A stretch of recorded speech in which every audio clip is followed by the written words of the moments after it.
Roja karkerana cîhanê ku her sal bi awayeke girseyî li Stenbolê dihate pîrozkirin, îsal ji ber belavbûna vîrusa korona û qedexeyan bi awayeke cuda hate pîrozkirin.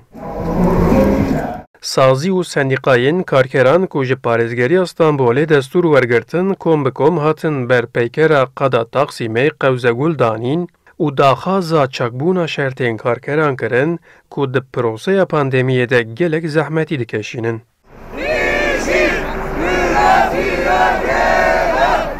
Bu barikatlar işten çıkarma yasağı adı altında Pîrozkirina roja karkerana yekê Gulanê mafeke serekeya karkeran e. Em girtina qada Taxîmê bo karkeran şermezar dikin. Desthilat şuna ku meydanan li ketkaran digire bila kêşeya bêkariya jinan ku gihîştiye ji sedê pênciyan û bêkariya gencan ku niha ji sedê çile çareser bike.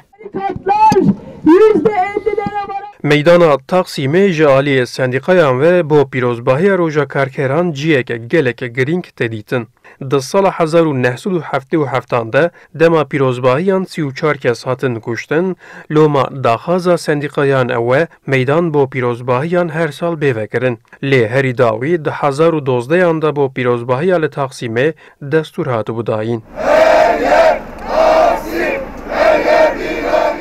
Gönül arzu ediyor seneye gene yüz binlerce alanlarda olayım.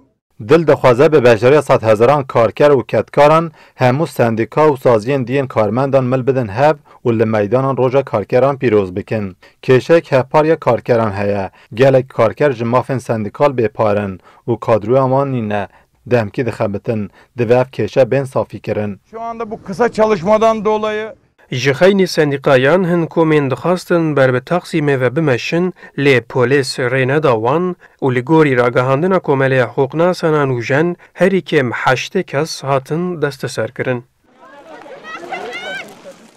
Erjanda, Kurdistan 24, Stenbol.